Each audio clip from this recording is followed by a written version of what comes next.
Bonjour à toutes et bonjour à tous, bienvenue sur ma chaîne, moi c'est Yasmine. On se retrouve aujourd'hui pour une vidéo où je vide mon sac. C'est parti, donc comme vous l'avez vu dans le titre, je vais répondre à mes commentaires désobligeants, à mes méchants commentaires. Donc pas à tous, hein, parce que j'en ai reçu beaucoup en 8 mois de présence sur YouTube. Mais bon, je vais prendre ceux qui m'ont semblé le plus mériter une réponse. Donc c'est parti. Avant de commencer la vidéo, je vous invite à vous abonner à ma chaîne si ça n'est pas encore le cas et si mon contenu vous plaît bien évidemment. Je vais vous mettre le lien en barre d'infos de mon Instagram également afin que vous puissiez me suivre sur cette plateforme. Donc on va commencer. Comme vous le savez peut-être, j'ai reçu beaucoup de commentaires désobligeants depuis que je suis inscrite sur YouTube. Alors sachez que ces commentaires-là, vous ne les verrez pas sous mes vidéos ou quand vous regardez la section commentaires, tout simplement parce que je ne conçois pas de les laisser. Je pense que si je me suis inscrite sur YouTube, c'est pour véhiculer un message qui peine parfois à passer, hein, je le sais, mais je ne vois pas pourquoi je laisserai cette mauvaise énergie dans la barre de commentaires, cette énergie qui ne va pas dans le bon sens, ces gens qui ne comprennent pas manifestement pourquoi est-ce que je fais des vidéos sur YouTube. Donc, comme je vous l'avais déjà dit, moi j'ai le blocage très facile. Si vous êtes irrespectueux, je bloque et je bloque. Voilà, donc le commentaire il est automatiquement supprimé et il arrive dans les poubelles de YouTube. Donc voilà, mais bon, j'en ai gardé quelques-uns, ou en tout cas j'en ai à l'esprit quelques-uns, parce qu'il y en a qui me sont restés. Donc on va en parler ensemble sur cette vidéo. Bien entendu, je n'oublie pas tous les magnifiques commentaires que j'ai reçus et que je reçois encore. Donc je vous remercie énormément pour ça, mais ça vous le savez. Donc, comme je vous l'ai dit, je pense aussi qu'il est important de ne pas banaliser le phénomène. C'est vrai que je pourrais prendre le parti de ne pas du tout en parler, mais je pense qu'il est important de faire aussi un petit peu de prévention sur cela. Quand je reçois un commentaire qui est vraiment désobligeant, irrespectueux, je ne conçois pas que ce soit banal. Et je ne me résoudrai jamais à ce que ce soit banal. Donc, c'est la raison pour laquelle je m'adonne à cette vidéo aujourd'hui.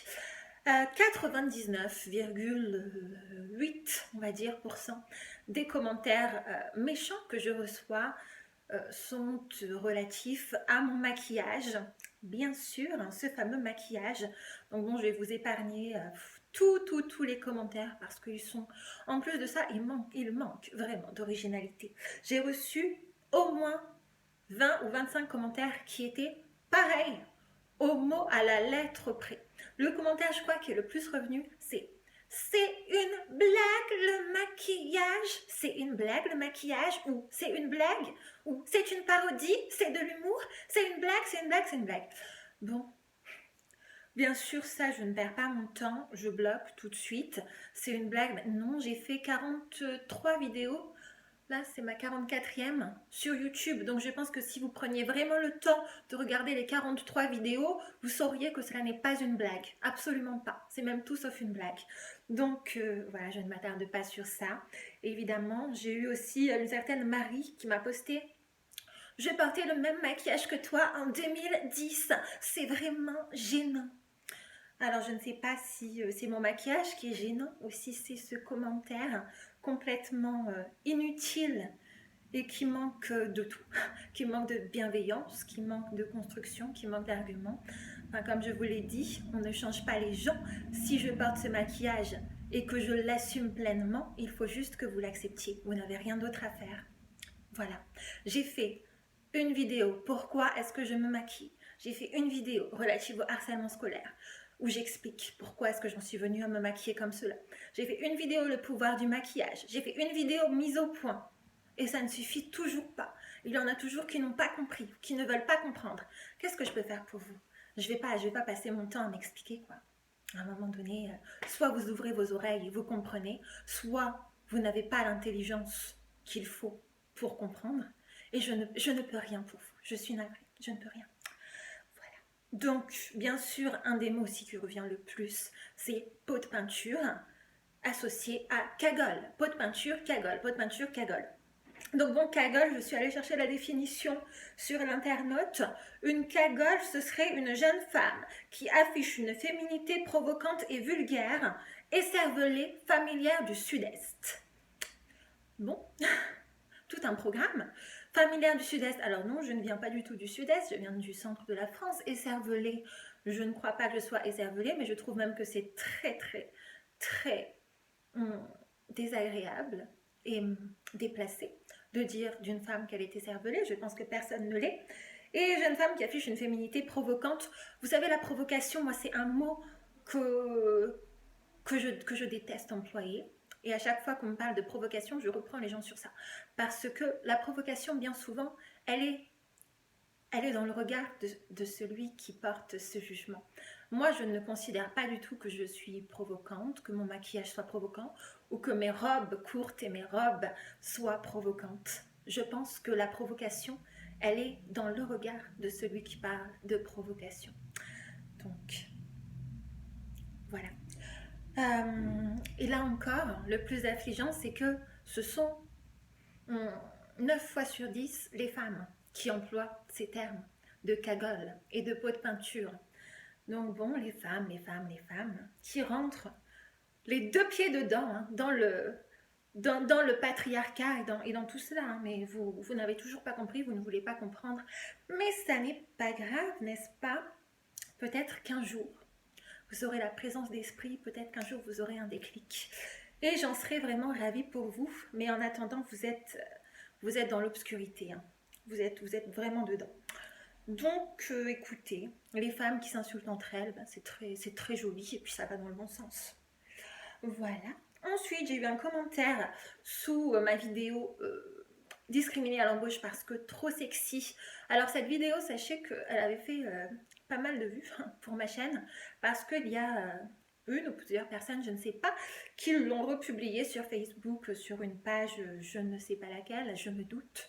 Hein, de laquelle il s'agit. Mais donc, j'avais eu un flot de commentaires négatifs, ça remonte à peu près 2 mois. Et notamment une personne qui m'a envoyé « Vous parlez vraiment comme ça dans la vraie vie ?» J'ai une petite idée de cette embauche ratée. Donc, en plus de mon maquillage que l'on veut changer, en plus de tout cela, de mon apparence, il faudrait aussi que je change ma façon de m'exprimer. Parce qu'apparemment, ça ne plaît pas à tout le monde. Mon intonation de voix, vous voyez, elle ne plaît pas à tout le monde. Alors, qu'est-ce que vous voulez que je vous dise? Je ne vais pas changer de voix, c'est ma voix.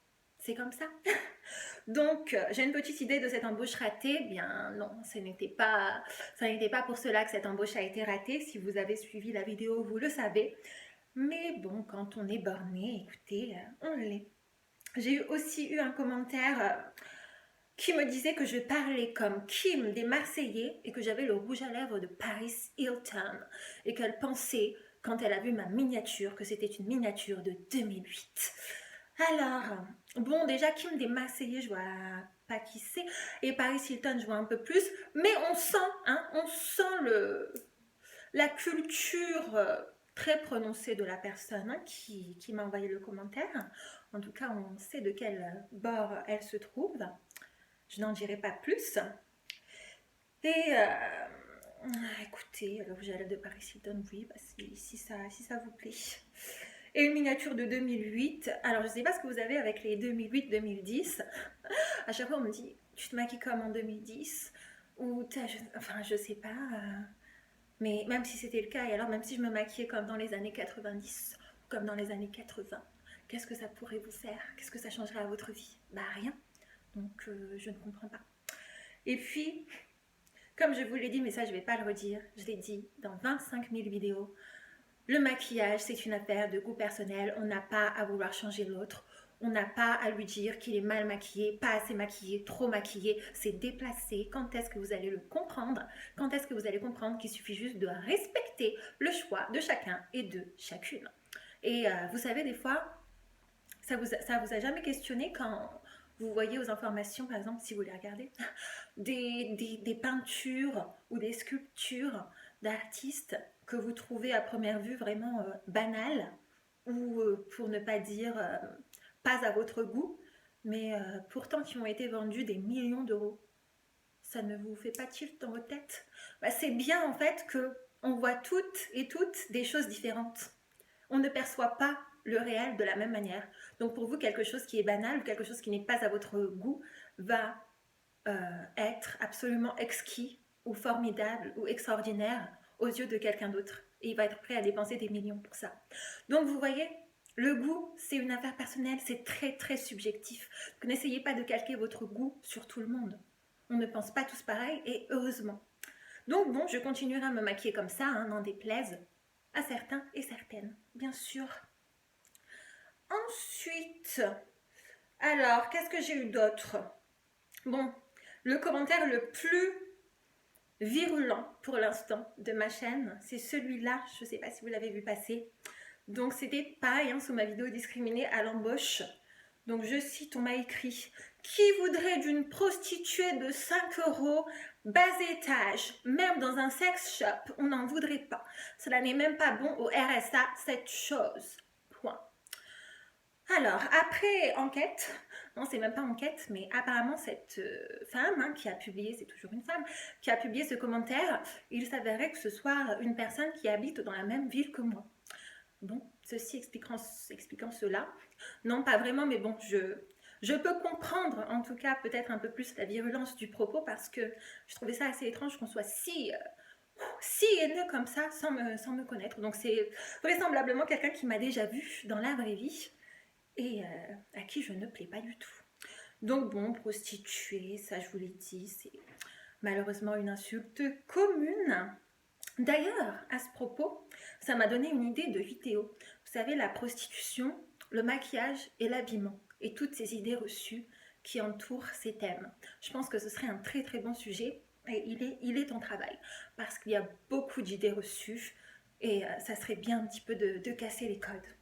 Donc je pense que je vais la faire très bientôt. Et puis cette façon de dire ça n'est pas bon, on reste à cette chose, donc cette façon de m'enlever tout caractère humain. Je ne suis plus une humaine, je suis une chose. Ou alors on m'a dit, un petit peu dans le même ordre d'idée, est-ce que c'est un humain ou une Barbie? Je ne comprends pas. Pourquoi est-ce que vous voulez enlever le caractère humain à une personne? Oui, je suis humaine. Coucou, je suis là. Donc, votre frustration, allez la déverser ailleurs. Dans tous les cas, comme je vous l'ai dit, les commentaires sont bloqués. Mais ça me donne une idée de la pensée de certaines personnes. Aussi, donc j'ai eu beaucoup de, oui, transsexuels ou travestis, notamment sur ma vidéo parfum, les parfums que je n'apprécie pas. Il y a une femme qui s'est permise de commenter « Mais quand on a le maquillage d'une travestie, on ne peut pas parler de parfum, il faut se réorienter. » Donc bon, laissez les personnes qui sont transsexuelles tranquilles, s'il vous plaît, elles ne vous ont rien fait. Pourquoi est-ce que vous êtes si virulent? Pourquoi? Ben, pourquoi je le sais, parce que vous êtes intolérant, mais c'est vraiment dommage. Laissez-les vivre leur vie, quoi. Elles ne vous ont rien demandé, ces personnes. Donc, bon, et comme je vous l'ai dit, moi, ça ne me touche absolument pas, parce que je les respecte, je vois en elles des êtres humains. Et donc, ça ne me dérange pas. Que l'on m'associe à elles, ça ne me fait rien du tout. Voilà, voilà. Ensuite, j'ai eu un autre commentaire. Celui-là, je crois que vous l'avez vu, c'était sous ma vidéo où je me démaquillais. Donc une dame d'un certain âge, hein, il me semble, qui m'a écrit « Il ne faut pas s'étonner si avec un maquillage comme celui-là, on attire les prédateurs. Naturel, soleil pour la bonne mine et huile de carotte. Il en faut peu pour être heureux car le jeu de la séduction ne mène nulle part. » Alors, je lui avais répondu, je n'ai pas supprimé son commentaire parce que bon, je pense qu'elle était un peu dans son délire, quoi. Je pense même pas qu'elle voyait le mal dans le fait de m'écrire cela. Mais je lui ai répondu, vous irez voir si ça vous dit. Et il y a aussi une personne qui lui a répondu, donc je la remercie si elle passe par là. Et elle lui a très bien répondu. Donc bon, il ne faut pas s'étonner si avec un maquillage comme celui-là, on attire les prédateurs. Ça, c'est vraiment tout l'inverse de ce qu'il faudrait faire. C'est inverser les rôles. C'est un peu la culture du viol, quoi. C'est si une femme s'habille comme ça, si une femme se maquille comme ça, eh bien c'est de sa faute s'il lui arrive quelque chose. elle n'avait qu'à pas être comme cela, toute la charge de la culpabilité pèse sur elle. Et alors le prédateur en question, ou l'agresseur, ou le violeur, on lui dénie toute responsabilité, ça n'est pas grave, bah non, c'est la femme, elle n'avait qu'à faire plus attention.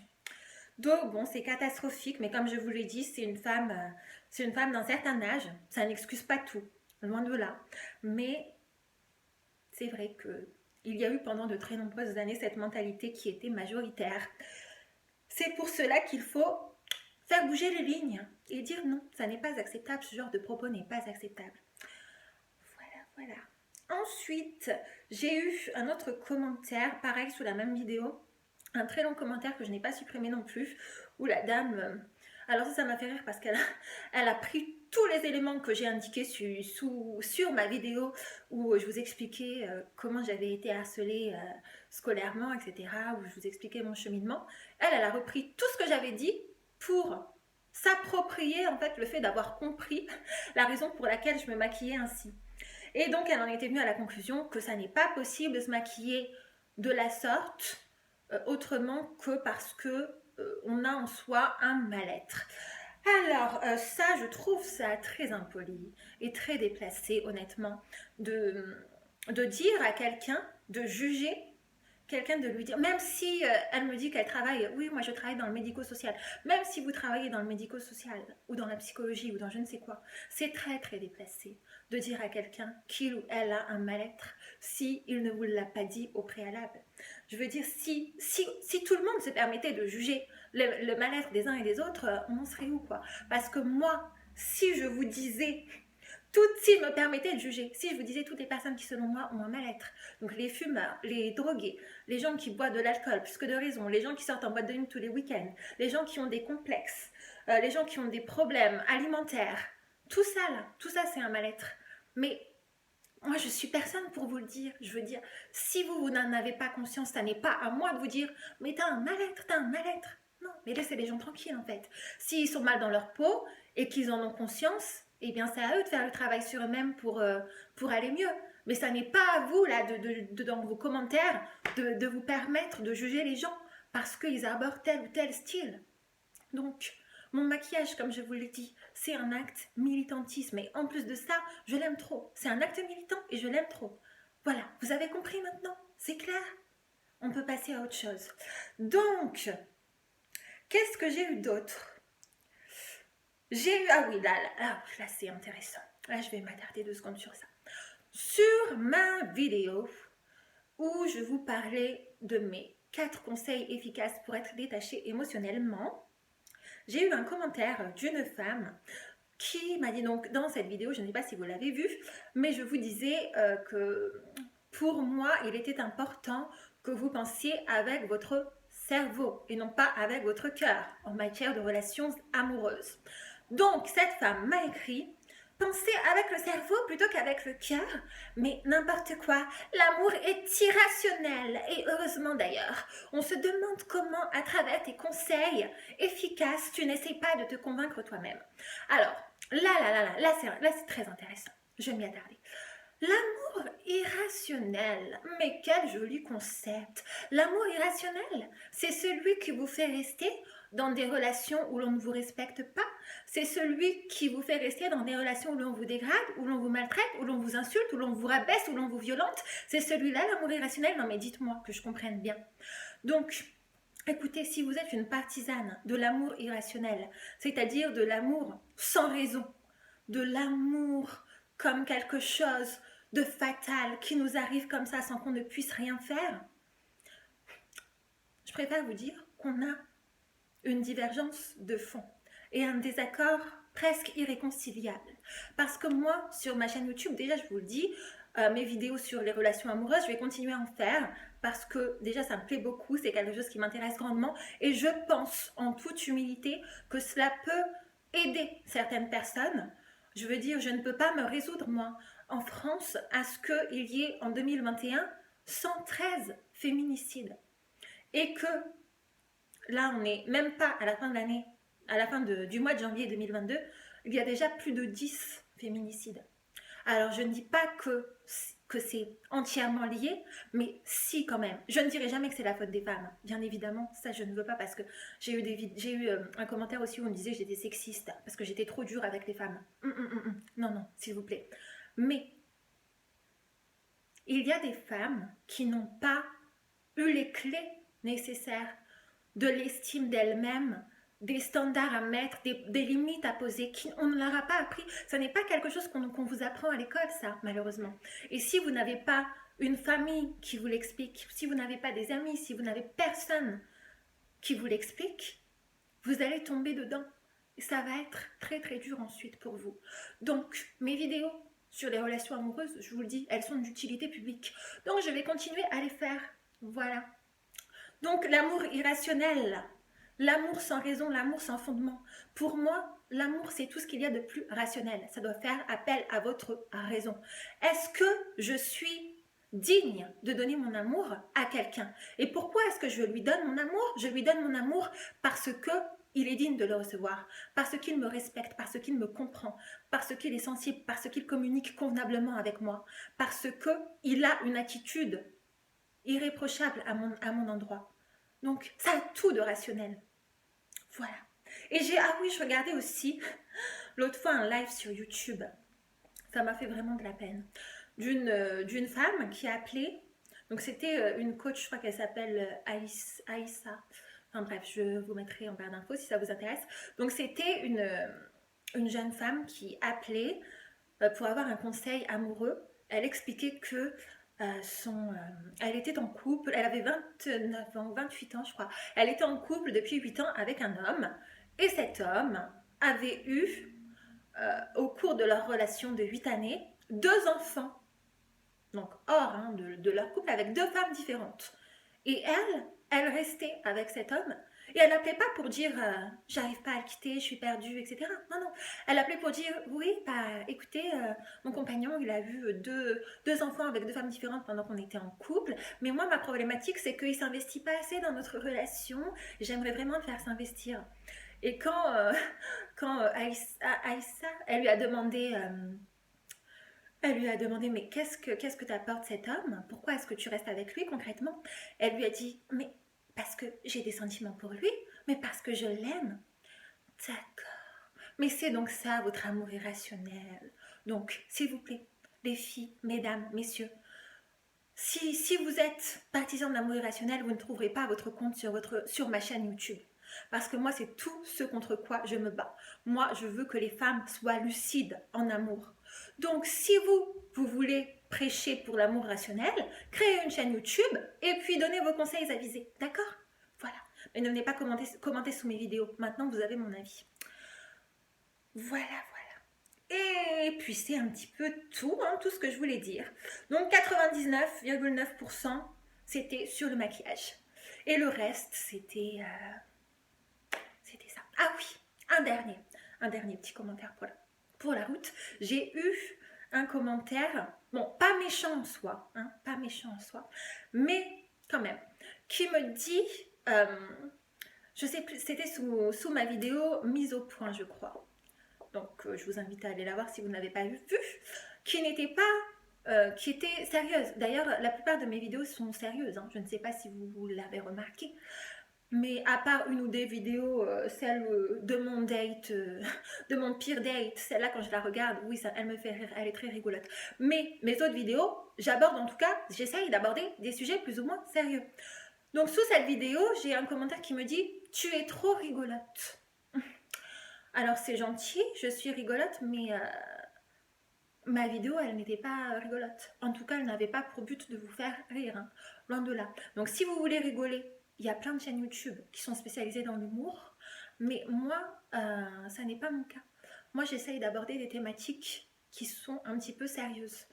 Donc, pareil, quand j'avais fait une vidéo sur comment se faire respecter dans les premiers moments de sa relation amoureuse et comment poser des standards élevés, j'ai eu un commentaire qui me disait « Au-delà du fond qui peut se discuter, j'aime beaucoup... » je te trouve rigolote ou un truc comme ça.